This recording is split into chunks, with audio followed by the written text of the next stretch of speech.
America, observers are fond of saying, is the only country based upon an idea. That idea, that all men and women are created equal and have inalienable rights to life, liberty, and the pursuit of happiness, is directly informed by the Enlightenment, the philosophical and scientific movement that dominated politics, culture, and ideas in the 18th century. But are we still an Enlightenment nation? The Enlightenment principle that we can apply reason and sympathy to enhance human flourishing may seem obvious, writes Steven Pinker in his new book, Enlightenment Now, The Case for Reason, Science, Humanism and Progress. He continues, I wrote this book because I've come to realize that it is not obvious. Pinker is a linguist who teaches at Harvard and is the author of, among other titles, The Better Angels of Our Nature, The Blank Slate, and How the Mind Works. He's been named among the top 100 most influential public intellectuals by Time and Foreign Policy, and he's been highly critical both of conservatives who deny evolution and progressives who say there are no meaningful biological differences between men and women. Not surprisingly, Enlightenment Now has been attacked by right-wingers who find it insufficiently respectful of tradition and left-wingers who say it's an apology for capitalism. Reason spoke with Pinker about the need to document not just material but moral progress over the past several centuries, the ongoing need to defend free speech and open inquiry, and whether he's optimistic that our future will be better than our current day. Let's start by defining the Enlightenment. What are its basic pillars, and what are some of its impacts on the world? And I guess those are two very large questions. Yes. So what comprises the Enlightenment? My potted view of the Enlightenment identifies four themes: reason, science, humanism, and progress. Reason being that the ideal that we analyze our predicament using reason as opposed to dogma, authority, charisma, intuition, mysticism. Science being the ideal that we seek to understand the world by formulating hypotheses and testing them against reality. Humanism, that we hold out the well-being of men, women, and children and other sentient creatures as the highest good, as opposed to the glory of the tribe or the race or the nation, as opposed to religious doctrine. And progress, that if we apply sympathy and reason to making people better off, we can gradually succeed. Why did the Enlightenment happen when it did? And obviously, it's not as cut and dried as saying, when Kant wrote this, begins the Enlightenment, and then when Thomas Carlyle said something, that's the end of it. But why did it happen when it happened? Because it only happened once, we don't really know, and we can't test hypotheses. But some plausible explanations are that it grew out of the scientific revolution of, say, the 17th century, which showed that our intuitions and traditional view of reality could be profoundly mistaken, and that by applying reason we can overturn our understanding of the world. By the age of exploration, the fact that there were entire continents that previously were unknown and that required rethinking an entire worldview. Maybe more proximate technological Kickstarter was the growth of printing technology.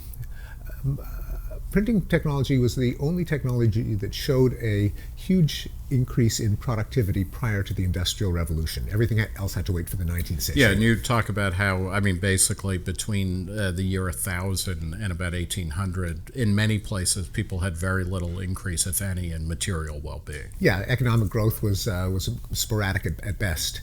And most technologies showed very little increases in efficiency. But printing technology did take off in the 18th century. And pamphlets were cheap and available, and broadsheets and books, and they got translated. They circulated across all of the European countries as well as the colonies. So the exchange of ideas was lubricated by that technological advance. And another possible contributor was a historic memory of the wars of religion. And that showed that dogmas about faith and scripture and interpretation and messiahs and so on could lead to tremendous carnage. And they thought, well, let's not do that again. So these are all the ingredients. Yeah. Which one was causal, we don't know. A large section of the book is kind of documenting the incredible progress that we've made by any. I think even the most anti-progress person would have to say, okay, well, yeah, people are living longer. People, fewer women are dying in childbirth. Fewer kids are dying in the first 5 years of their life. What for you are some of the key markers that show the impact of Enlightenment principles or Enlightenment thinking to our world?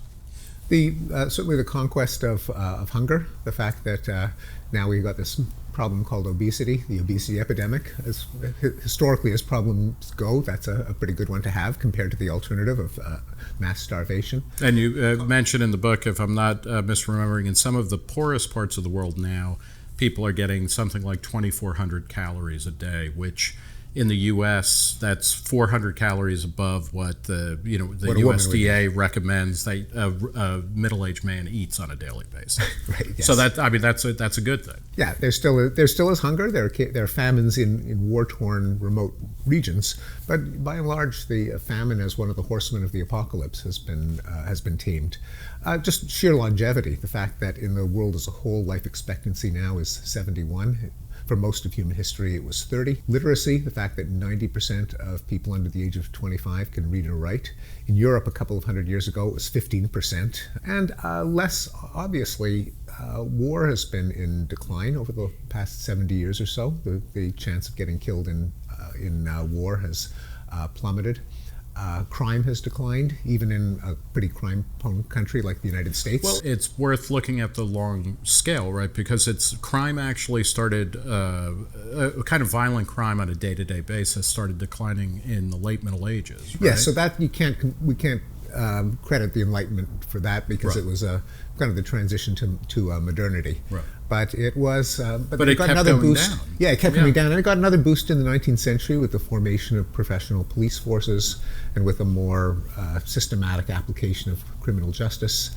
And then in the 1990s and the 21st century with data-driven policing, like the New York's CompStat program, which put the police where the crime was starting to grow before it could explode in blood feuds and cycles of vendetta. The whole idea of having a prison sentence or a sanction against a criminal fit the crime. What was going on there, and how was that different than what had come before? Well, prior to the Enlightenment, there were gruesome criminal punishments for what we would consider rather trivial misdemeanors, like drawing and quartering, cutting a person open, ripping out his entrails while he was still alive and conscious. I'm sure he was guilty of something, right? Right. Poaching, criticizing the royal garden. Then in the 18th century, largely through the arguments of Cesare Beccaria, who coined the term the greatest good for the greatest number, later picked up by Jeremy Bentham as the motto for utilitarianism. He argued for proportionality, not so much to satisfy some cosmic scale of justice, that the punishment must fit the crime just because that's how justice is inscribed in the heavens, but just to set up the right incentive structure. Because he pointed out, if you're going to apply the severest penalty to rather minor crimes, then criminals could just say, well, why stop at that? If I'm going to take a chance, I may as well go all the way, kill the witnesses, kill the witnesses' families, if I'm going to get the same punishment as just burglarizing their house in the first place. So it was a real rational incentive-based argument for what seemed like a kind of cosmic principle that the punishment should fit the crime. And it was an example of just the rational analysis of societal institutions that went beyond gut feelings of appropriateness, went beyond just sheer cultural inertia, and said, well, what is the rationale? Why do we, why should we punish more severe crimes more severely? I'm quoting you here. You say, the world has made spectacular progress in every single measure of human well-being. Here is a second shocker. Almost no one knows about it. Why don't we acknowledge it more? Some of it is that we have no exposure to it. That if our view of the world comes from journalism, since journalism is oriented to discrete events, things that happen, not things that don't happen, there are as long as rates of violence and hunger and disease don't go to zero, there'll always be enough incidents to fill the news. Since our intuitions about risk and probability are driven by examples, the availability heuristic, then we can get a sense of how dangerous the world is that's driven by whatever events occur, and we're never exposed to the hundreds of thousands or millions of locales where nothing bad happens. That you can assess with data because it goes into the denominator. You count the number of, say, violent acts as a proportion of the number of opportunities. When you see the data, you realize, my God, our risk really has gone down. But if you're just being exposed to particular criminal acts, it could seem the same as ever. I think there's also a moralistic bias at work that pessimists are considered morally serious and optimists are considered kind of frivolous. As Morgan Housel put it, pessimists sound like they're trying to help you, optimists sound like they're trying to sell you something. And we attach gravitas often to the doomsayer. You start the book by invoking Donald Trump's inaugural address, and where he talked about American carnage. I mean, actually using those words, and it was one of those moments where it's like, I think a lot of people, probably even some supporters of him, were kind of like, what world? Like, he seemed to be describing New York City circa 1975 as Yes. opposed to the United States in 2016. Is there a point where having more sources of information available actually will kind of countermand the negativism of the news? Depends on what the information is and how it's presented. Certainly, if we had more attention to data on trends as opposed to discrete events. That is, if a news story on a terrorist attack or a school shooting or a drug overdose said, oh, and by the way, this has been the trend for the last 40 years or even the last 20 years, and if the op-ed columnists did not interpret yesterday's news as itself a trend, if we remembered that, by definition, one data point is not a trend, we'd be better off. Also, a little bit of history, not going back centuries, but even going back, say, to the 1970s. Well, that's what I don't understand is that people who, lived in the 1970s should be calling bullshit on that kind of stuff. But you think? Does your memory change as you age? There is some of that, especially the negative coloring of events in the past tends to fade. So you remember everything that's bad about what's happening now. Some of the awful things in the past, they lose their negative connotations. How do you prevent yourself from becoming Panglossian? Yeah. In just saying, because there's no question compared to certainly 500 years ago, we're much better off. So, stop complaining and, Of course, Pangloss, as Matt Ridley points out, was a pessimist. Yes. An optimist thinks that the world can be much better than what it is today. And he does have syphilis, so it's like, his world could be a lot better than it is. And Voltaire was really satirizing Leibniz's argument for theodicy, namely God had no choice but to allow earthquakes and tsunamis and plagues because a better world was just ontologically impossible, and that's what Voltaire was satirizing. Well, just to stick with the data and to note that some things really do get worse. Right now, for example, the opioid epidemic is clearly an example of something getting worse. And there have been, it is certainly not the case that progress has been monotonic. There have been fantastic setbacks. The Spanish flu epidemic in 1918, 1919, World War II, the 1960s crime boom, AIDS in Africa lowered life expectancy. So you've got to be aware of cases where not only progress has gone backwards, and that could happen again, but also of low probability but high impact events, such as nuclear war, such as the possibility of catastrophic climate change. Let's look at some of the groups that are anti-Enlightenment Yeah. in your argument. And the first one I want to talk about is the Romantic Green Movement. What do you mean by that phrase, and who are these people? Yes. Well, my particular foil for that would be Pope Francis, and I know that arguing with a man who's infallible, this must be the ultimate exercise in futility. But it also, that's why you have tenure, right? That's exactly right.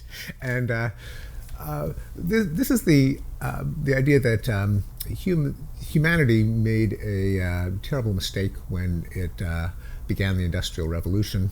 that we've been raping and despoiling the environment, which has been getting steadily worse and worse and worse, and we will pay the price in a dreadful day of reckoning. We'll be poisoned by our pollutants. There'll be epidemics of cancer. There'll be collapse and so of ecosystems. even if we did have 200 years of progress from 1800 on, where the clock is the alarm is about to go off and everything's going to turn bad. That's right. Or in fact that the progress that we've experienced so far is illusory, since we're breathing in carcinogens as we speak, and since species are dropping like flies, and so actually our situation is getting worse and worse and worse. This movement tends to be opposed to the technology-driven increase in living standards over the last couple of hundred years. It tends to see humanity as a kind of scourge on the planet. And in the book, I acknowledge that concern with the environment certainly is a good thing, and we have the Green Movement to thank for reminding us that there can be harms to pollution and however, there is an alternative approach to protecting the environment, sometimes called eco-modernism or eco-pragmatism, that first of all acknowledges that that pollution has been a price that we have paid so far for enormous benefits to humanity, more than doubling lifespans, emancipating slaves, emancipating women from domestic drudgery, emancipating children from farm labor and getting them into schools. That some degree of pollution is worth paying, just as some amount of dirt in your house is worth it, because the effort to keep it perfectly clean would mean sacrificing everything else good in life. Yeah, and this is part of the humanism, right? The idea that, humans can, it's not that the world exists merely for us to, blow it up if we want to, but rather that a lot of green romantics don't seem to put any value on human flourishing. Such as, for example, an example would be the implacable opposition to genetically modified organisms, which promise increased nutrition, in fact, promise enormous environmental benefits, namely crops that need fewer pesticides, fewer fertilizers, less acreage, less water, less resources. Less resources. Yeah. So paradoxically, that would be a perfect case in which adherence to a romantic ideology that what is natural is good, what is human-made is bad,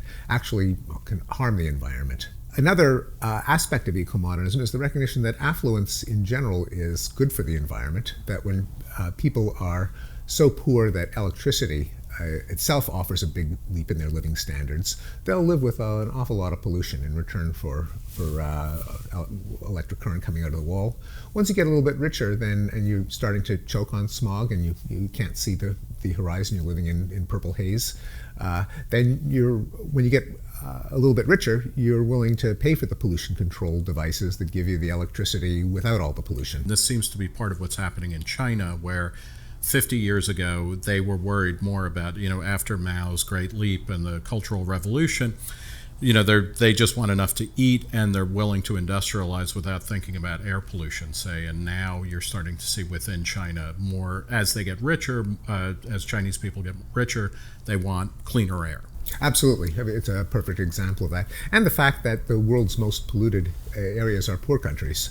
Poverty is the greatest polluter. Although this is where I think kind of neo-Marxists would say, well, that's because we're, the rich part of the world, or the North, or whatever you want to call it, the OECD countries, are pushing, they're immiserating, we're exporting our pollution to poor countries. That's not literally true, in that most of our pollution can't be exported because it's involved in generation of power and home heating and so on. Also, the fact that a lot of the pollution in the developing world comes from burning wood, especially indoors, or burning wood or dung, and from contaminated drinking water. You write, the enlightened response to climate change is to figure out how to get the most energy with the least emission of greenhouse gases. And let's talk a bit about climate change. And first and foremost, you believe that climate change is happening, and that it's, that human activity adds to it, right? I think, how did you come to appreciate nuclear energy, and how has that been, how have people responded to that?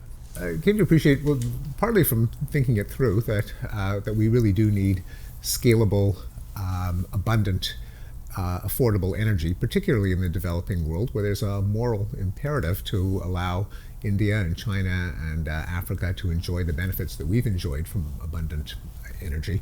And the fact that a lot of our dread of nuclear energy comes because nuclear energy hits all of our cognitive buttons for our fear response. It's novel, we can imagine a catastrophe, it's man-made as opposed to natural. There are a few salient events that lodge in our cultural memory, namely 3 Mile Island, Chernobyl, and now Fukushima, despite the fact that the human damage in each case was trivial compared to what we tolerate day in, day out from burning coal. Yeah, could you focus on that a little bit? Yeah. Because I mean, I hadn't thought about it in these terms, but you mentioned about 60 or 100 people died directly in Chernobyl. Yeah, and then there probably was a slightly elevated cancer rate, right. Barely detectable among the the children and whatnot. Later, I know the UN did a follow-up study, and it turned out that children were fine who were exposed, but there was definitely a higher cancer rate. A little bit, maybe just barely above the noise. But then in Fukushima, which is most recent, but 3 Mile Island, and this is something that kind of haunted my childhood because of the China syndrome. Yes, really, so we're actually looking at a relatively minor event at a nuclear power plant, but then a movie that had been out for a couple of weeks and then became a huge thing. And by sheer coincidence had the line, it could contaminate an area the size of Pennsylvania. Right, yeah. And then there was the No Nukes concert with the Doobie Brothers and Bonnie Raitt. I think that irradiated the Doobie Brothers more than the world. But I think so. But is this a case where that, we can imagine the disaster, like the disastrous outcome, and that overwhelms any kind of cognitive ability to talk about this stuff more rationally? That's right, because the far greater number of deaths that come from fossil fuels, from mining, from transporting, from the pollution, particularly the particulate matter, it just never happens all at once in a photogenic event that makes the news. But coal probably kills, according to one estimate, about 1 million people a year from pulmonary disease and coal mining and transport. But that doesn't make the headlines. So the combination of just that background with the fact that that some of the world's leading climate scientists, like my MIT colleague Kerry Emanuel, James Hansen, themselves embrace nuclear power because it simultaneously promises a reduction in carbon emissions, but with provision of abundant energy that we need and that the developing world needs even more. And you talk about how this is another thing we're kind of stuck in the past, because basically 3 Mile Island and then certainly later Chernobyl put the ice on any American nuclear power plants. It's extremely difficult to get licenses, et cetera. But there's been a lot of progress in coming up with different models and smaller power plants, right? Well, there is the promise of fourth generation nuclear technology. That's not the same as fusion, but in small modular reactors that can be cranked out in shipyards and anchored offshore and moved out of the way of storms and tsunamis and so on. Traveling wave reactors, thorium reactors, liquid salt reactors, a number of technologies that are kind of in the pipeline, probably won't come online for another decade or more. And within the pro-nuclear environmental movement, there's a bit of a debate over whether we should just go with tried and true second generation designs where it's climbed the engineering learning curve and we know what can go wrong and how to prevent it, versus putting the bet on technologies of the future. You also note that France and Germany, for example, which are countries, and France in particular, which gets a lot of electricity generation out of nuclear power, they're moving in the direction of getting rid of it, right? And their carbon emissions go up. And that's what happened in Germany, because when nuclear power plants are taken offline, they're replaced by fossil fuels. Part of the green romantic movement in general, or romantic green movement, is this idea that you can get something for nothing, because you talk about if you wanted to use wind energy or solar panels, there's a vast amount of area that would need to be covered with these things in order to generate the demand for the type of energy we have. And also the wind is sometimes becalmed and the sun doesn't shine at night and clouds come and block the sun. The sun doesn't shine most nights, right? Most nights, yes. It's a statistically significant generalization. And so even with the enormous penetration of photovoltaics, which is clearly a good thing, there's a limit as to how much of the energy demand it can assume, since a modern economy also has to provide energy at night, and there are long periods of time in which there's pretty thick cloud cover. And if we just need a fossil fuel backup for solar, then it doesn't really help with reducing carbon emissions, because we still have to have those gas or coal plants. In your reading of the data, what are the odds that the worst case scenario or a bad scenario is going to happen? And then what's your favorite solution? Yeah, I couldn't assign a number to it. It strikes me as high enough that we should rationally prevent it from happening. We should reduce the tail risk.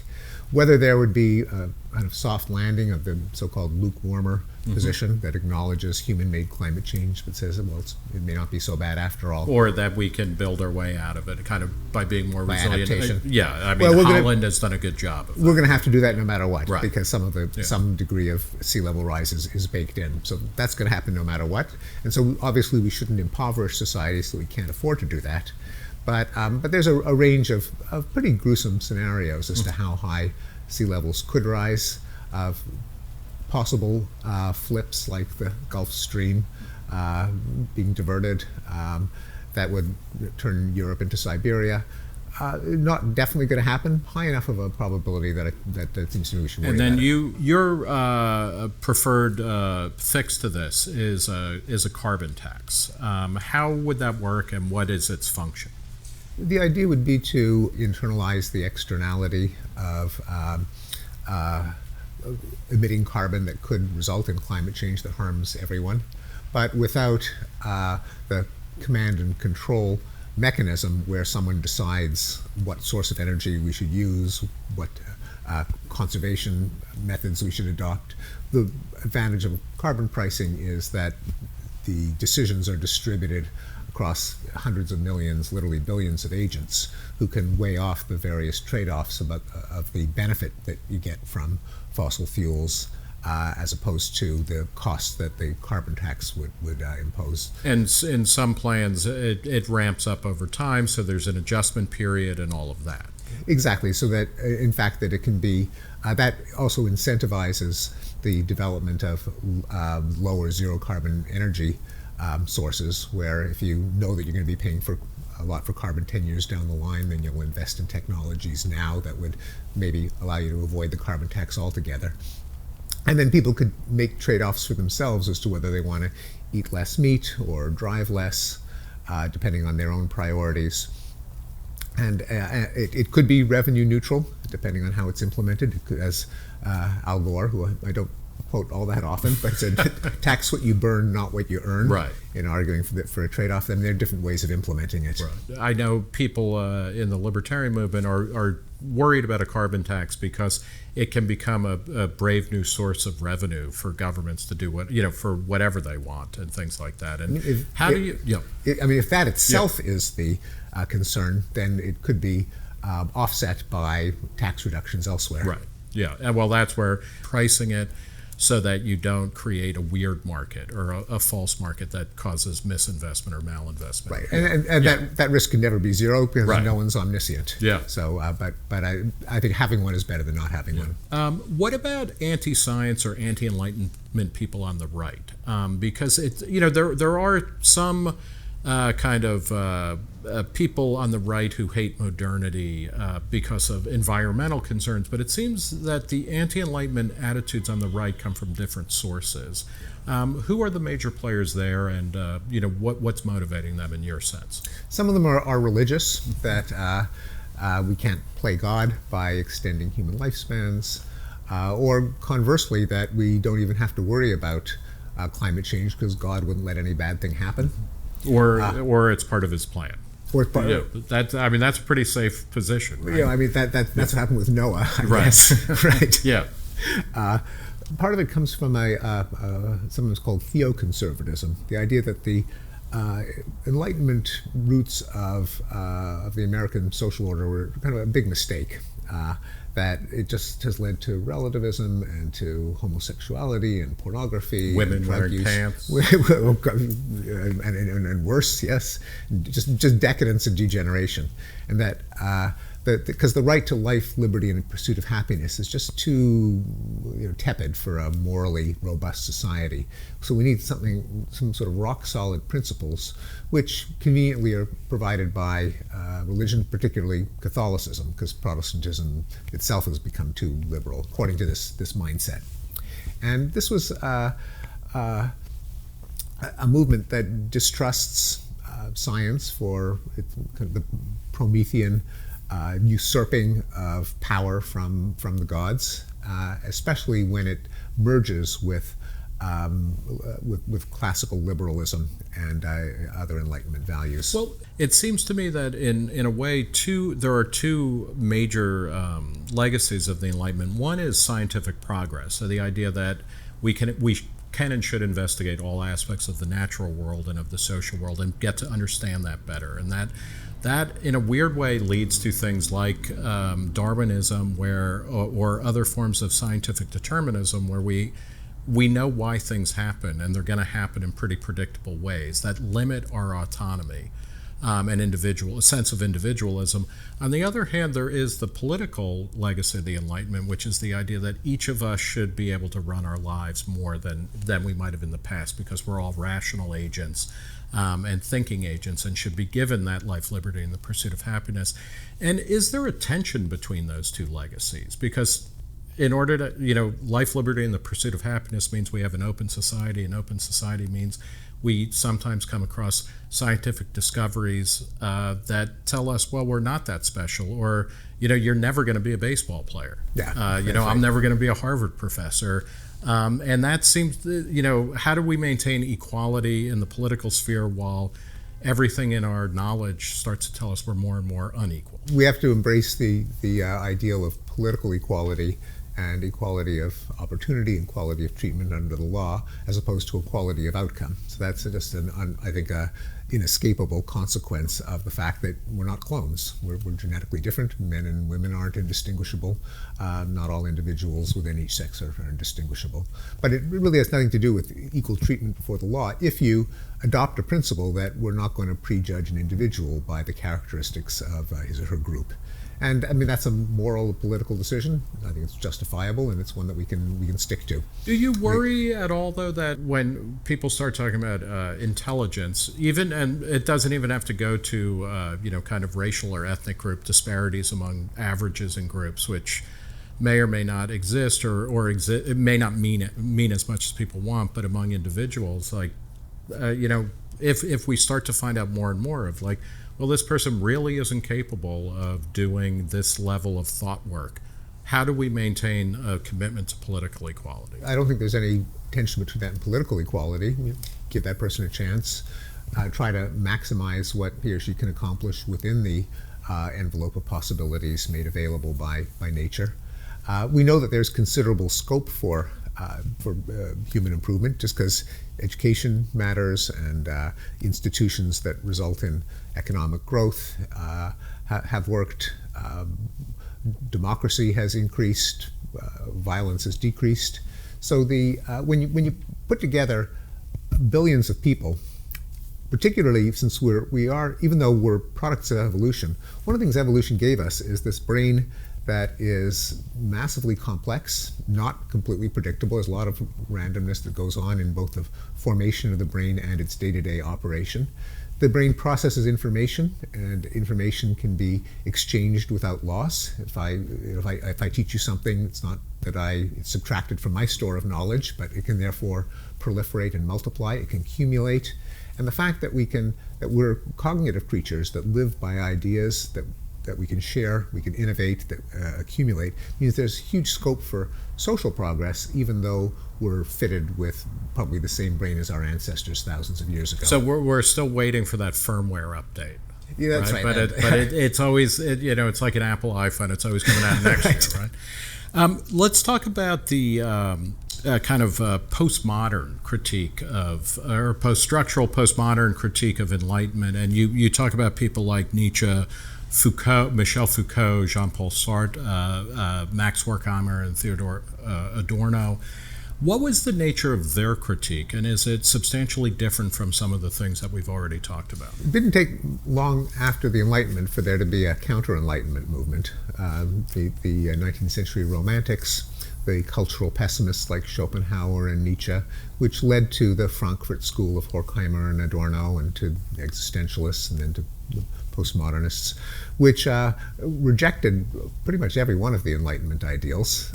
Reason was just a pretext to exert power. The individual was a myth, that the individuals are just embedded in a culture, and it's the culture that's real. One strain of that led to blood and soil nationalism, that what really exists is the culture, and we're just sort of cells of a superorganism. There's no such thing as objective truth, but just competing narratives. And far from there being progress, there has been deterioration, and any moment now the entire society will collapse. Did you go through an existentialist phase at any point, or a romantic phase? I really didn't. For one thing, the prose was so impenetrable that I just didn't enjoy reading it. Camus and Sartre that's are pretty, they're pretty good Sartre, writers. being in nothingness was a tough Yeah, read. no, that's true. Yeah, and Heidegger is more the so. Worst of the bunch, really. And Camus was a fine novelist, but I actually hated the Stranger. Yeah. I thought it was psychopathic. But anyway. Yeah. I think that's the point, but I don't pretend to understand it. Heidegger, in many ways, I guess, is the ultimate of this anti-Enlightenment sensibility. And Nietzsche. Yeah. Well, I was going to say, because Heidegger was an actual Nazi, which was a very romantic counter-Enlightenment movement. And he, at one point, I know even Herbert Marcuse disowned him after World War II. He wrote an essay where he compared concentration camps to kind of factory farming. And he put them, and it was kind of like, even Marcuse was like, yeah, that's a little bit much. There's something wrong with your brain pattern. But are there critiques then of Enlightenment that you find convincing? Because you kind of push away all of the negative things. So say something like Nazism, in a way, is a kind of perverted understanding of, or totalitarianism in general is often considered, and this, I guess, is Adorno and Horkheimer saying, well, Enlightenment is totalitarian because it's going to fill every aspect of human being, and that we see this in Nazism or in Stalinism or in Maoism, where, and you say, well, no, they weren't. These are perversions of Enlightenment, but no, I mean, Nazism was not an Enlightenment movement. It was. Right. I don't think you can trace it back to Adam Smith and David Hume and Spinoza and James Madison. I mean, it really was counter-Enlightenment in valorizing the tribe over the individual, in its iconography, kind of venerated pagan origins and rootedness in nature and tribal symbolism. It was opposed to liberal movements of the 19th century that tried to generate wealth, reduce injustices, maximize flourishing of as many people as possible. These were all anathema to the And I might Nazis. add, the Catholic Church in the 19th century, I mean, the First Vatican Council was explicitly aimed against democracy or representative government and capitalism or laissez-faire, because it precisely yes. as Enlightenment outcomes of the Enlightenment. But here's a quote from the Marquis de Condorcet's Perfectibility of Man, which I first encountered in Hayek's book, The Counter-Revolution of Science, subtitled Studies on the Abuses of Reason. And this is from the Marquis, who was very much a man of the Enlightenment and who died in the French Revolution. The sole foundation for belief in the natural sciences is this idea that the general laws directing the phenomena of the universe, known or unknown, are necessary and constant. Why should this principle be any less true for the development of the intellectual and moral faculties of man than for other operations of nature? Our hopes for the future condition of the human race can be subsumed under three important heads: the abolition of inequality between nations, the progress of equality within each nation, and the true perfection of mankind. And, I mean, the Marquis de Condorcet is a paradigmatic Enlightenment you can't man. Explain him away as not the Enlightenment. I mean, that is true. Yeah. And it seems like this kind of hubris, really, of the idea of moving from natural phenomenon to human phenomenon. Yeah. It makes total sense, and it's a leap. And Isn't that part of the Enlightenment legacy that we always need to be kind of working against? Yeah, and the Enlightenment itself had many contradictory strains, and they argued against each other. So it's in the very nature of the Enlightenment that it wasn't a doctrine or a catechism of beliefs. And so it would be impossible to say everything about the Enlightenment is worthy because they disagreed with each other.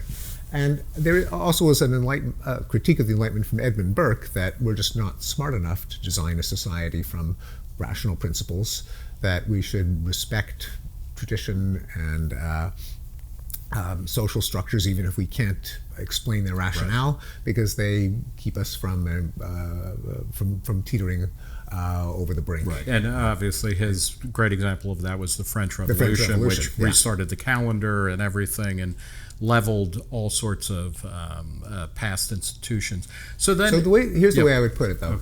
Okay. So the Enlightenment as a party, as a doctrine, as a movement, obviously is filled with flaws, just because these were, they were just guys. They couldn't have gotten everything right on the first try. They disagreed with each other. There's a lot of stuff they didn't know. They didn't know evolution. They didn't know thermodynamics.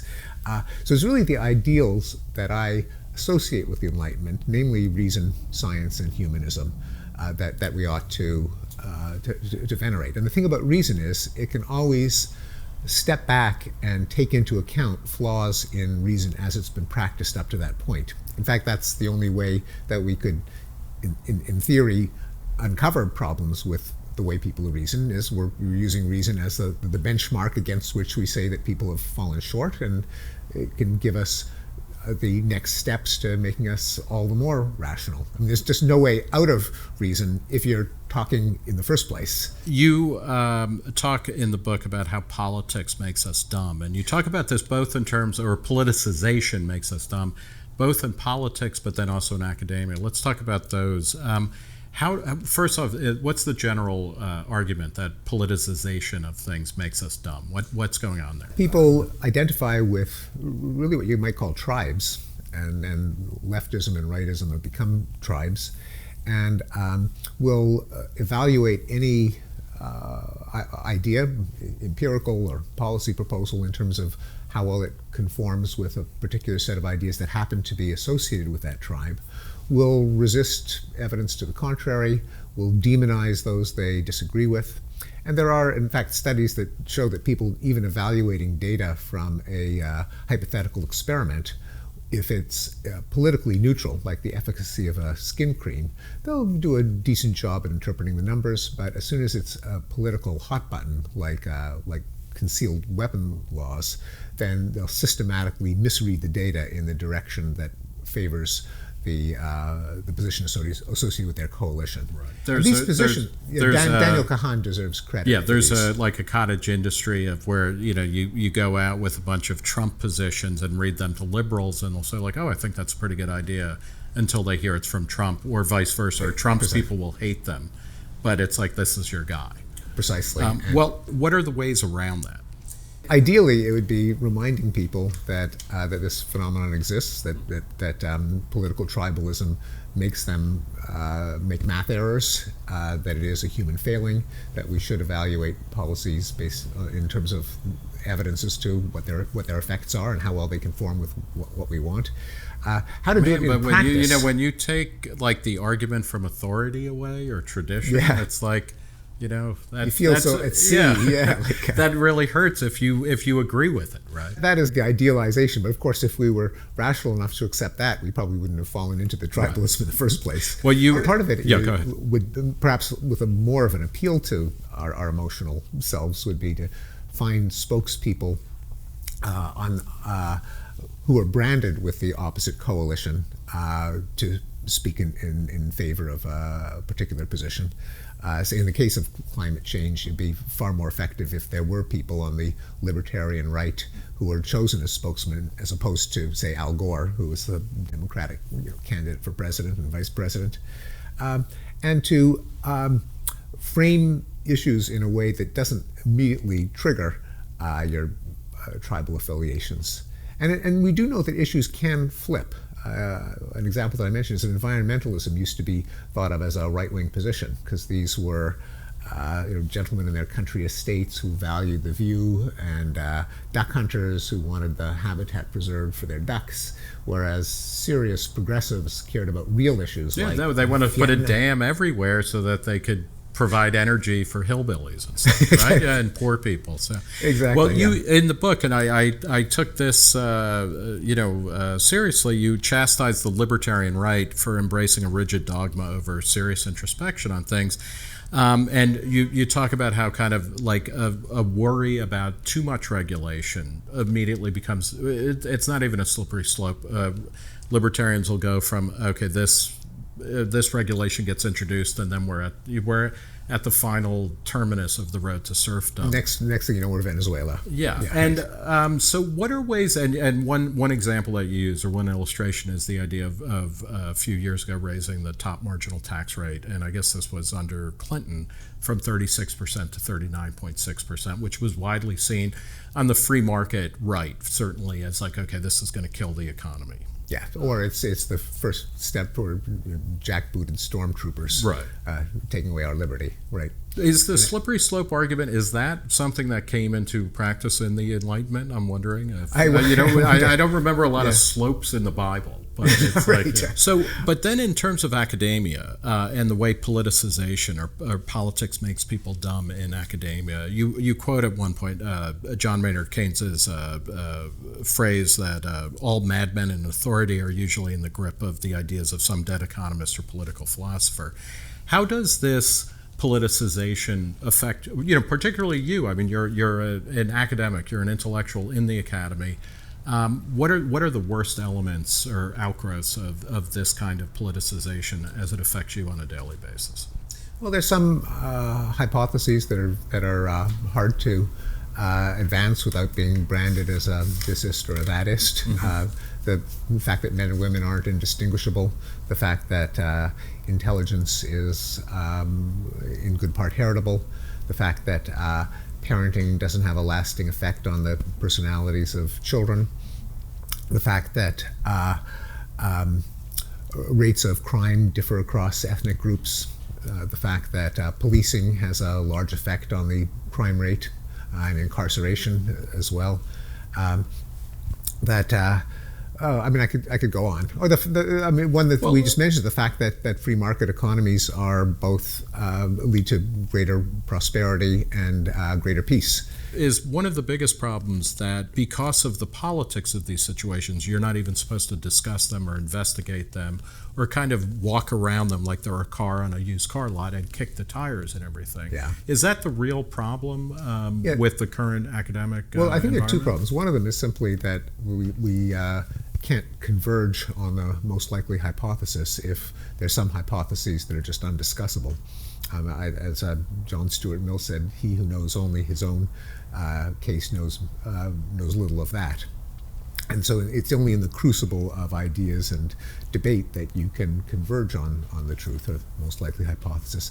The other is that by making certain hypotheses undiscussable, you open a niche for people who stumble across them outside of the sandbox of academia, and they will not have an opportunity to debate them either, and they can often attach themselves to the most extreme versions since they don't get any pushback, and in fact can feel empowered that they've discovered a truth that's undiscussable in academia, all the more reason to think that they have the truth. And so you get communities in the alt-right that often embrace quite liberal extreme views because they feel so exhilarated that they've come across them and then they don't get any pushback. I mean, a silly example would be Milo Yiannopoulos saying that because women place a greater emphasis on family versus career in their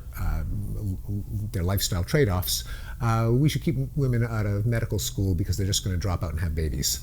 So that's the kind of extreme alternative to the dogma that men and women are indistinguishable. I mean, it is actually a fact that there is a difference in the distribution of life priorities between men and women.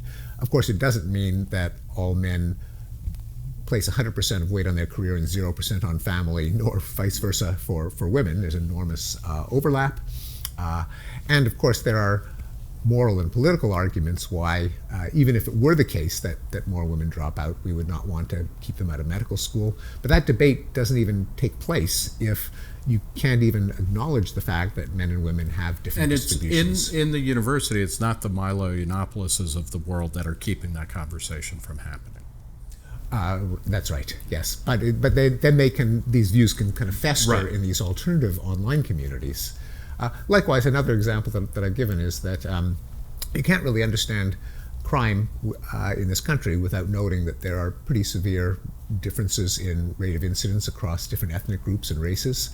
So that's almost undiscussable, even though you just go to the FBI website and look at homicide statistics for African Americans and European Americans, and they're pretty different. But if that's undiscussable, and then you stumble across it because you go to FBI.gov, then you might think, oh, well, it just shows that African Americans are inherently more violent, which of course is nonsense, because rates of crime across ethnic groups are never identical. And at other points in American history, it was the Irish Americans who had the high rates of violent crime. We were number one for a while. Yeah. And then so you could actually, by suppressing a basic statistical fact, it can actually encourage racism in these alternative communities, because they never get pushed back in an arena in which all hypotheses are out there and their limitations can be rationally discussed. What happened? Because, I mean, you've been haunting universities for, the better part of 40 years, right? As a student and as a professor.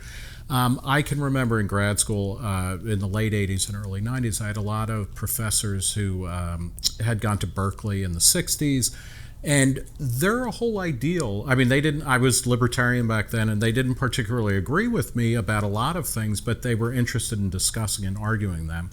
That seems to have faded from the university. What has gone into that, where the university is no longer the place where you argue all ideas, and get rid of the ones that really can't, go more than a few rounds without being revealed as, lightweight? Yeah, so I don't know the exact history, and there was a fair amount of intolerance in the 70s. Sure. It was not exactly a golden age for speech. A lot of speakers were, as we now say, deplatformed. E.O. Wilson, when he published Sociobiology, was getting water poured over the head. That was like when that was a good day for him. That's right. Yes, they were chanting mobs and so on. It does seem to have gotten worse in the last 5 to 10 years, and I don't know if it's that the baby boom generation that itself had some intolerance toward non-leftist views, then became the establishment, and so they established norms that then the millennial generation internalized. There is the theory that because millennials have been so overparented, they're snowflakes. They can't stand hurtful ideas, meaning ones that they have never heard before. That's one theory. I'm a little skeptical of that theory. Is it coming more from the faculty or people on campus, adults on campus, or the students? So I think a lot of it actually comes from neither. It comes from the student life bureaucracy, the various deans and associate deans and Title IX administrators and affirmative action administrators that have formed this new guild that operates out of the control of the ordinary university chain of command, with a president and a provost who rose from the faculty and presumably have some commitment to intellectual values. But this is an autonomous culture that moves laterally from university to university. They have their own norms. And the control of a lot of student life has kind of been outsourced to this bureaucracy. It's absolutely burgeoned. And so I think, I'm guessing that some of the phenomenon is that they've been, the intolerant students have been abetted by the face of the university that they deal with most directly. One of the great values of the book to me was you discuss C.P. Snow's early 60s Two Cultures essay, where he talked about scientific culture and a more kind of humanities-based culture, and what he saw then as a terrible gulf that was growing up between those. And you argue, and I think pretty persuasively, that gulf has not been shrunk at all. If anything, it's bigger. How does that play into this? I mean, are the humanities, which everywhere seem in retreat in university in terms of majors, in terms of funding, in terms of kind of prestige, Are they part of the problem here in dismissing kind of Enlightenment values in academia? Yeah, I think so. Not so much the humanities in the sense of every scholar who looks at works of art and texts and history of ideas, but there is a kind of culture in the ethnographer sense in large parts of academia and cultural criticism that replicates this gulf that Snow documented in the early 60s. And Snow was viciously attacked by a literary critic named F.R. Leavis. And it's quite remarkable to see a similar debate playing out today. A hostility in this culture to science being part of human accomplishment as opposed to just giving us some useful gadgets. Even a hostility to what I consider the Enlightenment value of enhancing human flourishing everywhere. Leavis attacked Snow, who I think quite presciently said that science is not just intellectually beautiful in explaining how the cosmos works with deep and elegant theories, but it has an enormous moral promise in alleviating early death and malnutrition and disease in the developing world, kind of anticipating the whole UN Sustainable Development Goals and Bill and Melinda Gates Foundation and the fantastic progress that was made long after Snow died. And Leavis said, well, who cares about babies in the third world? What really matters in life is appreciation of excellent literature. That's what we should live for. Now, this is a weird dichotomy, but I still see it now, and it shed light on a mindset that otherwise I could not understand. But I've seen 3 or 4 proponents of the humanities saying that what really matters is consuming elite art. That's the highest moral value, and it's somehow vulgar to worry about calories in the developing world. I mean, who cares about that? That's boring. Talk about, I mean, you make a case for the humanities. What is that briefly, and is that a way of kind of, at least finding people in the humanities that are interested in having a dialogue rather than kind of just excoriating? Yeah, and a lot of the people in humanities are, well, if the humanities are defined as the study of, say, products of the human mind, of this symbolic creations of including art, ideas, political philosophies, and so on, then that, of course, there shouldn't be a debate between the science and humanities. We've obviously got to nurture scholarship of artists and writers and thinkers, past and present, and that has to be reinterpreted every generation with new understanding, both of sources and of the greater intellectual context.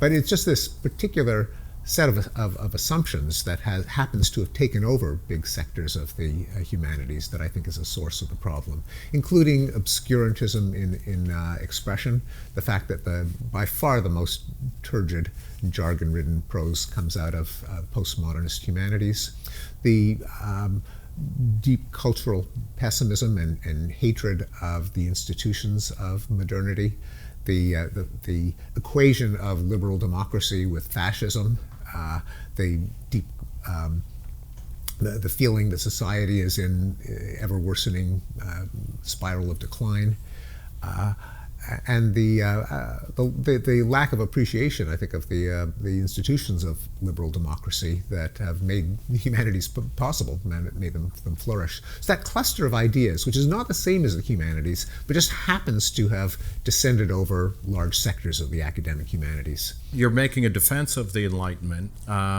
which means that you're worried about its saliency and or its relevance to contemporary intellectual life and cultural life. Are you optimistic that it will, that your intervention here will help kind of restart a debate or kind of at least delineate the terms better? The honest answer is I don't know. I think it would be grandiose to say that my book will change the situation. I'm doing what I can. But the optimism that I'm associated with in this book isn't just thinking that everything is bound to get better. It just has to. There's some law of nature that will carry everything ever upward. It's really more an empirical defense of progress. We have made accomplishments. They're precious. We're always in danger of losing them. And what will happen going forward depends very much on the choices that we make now.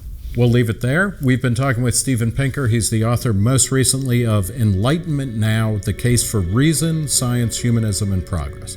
Steve, thanks for talking. Thanks so much, Nick. For Reason, I'm Nick Gillespie.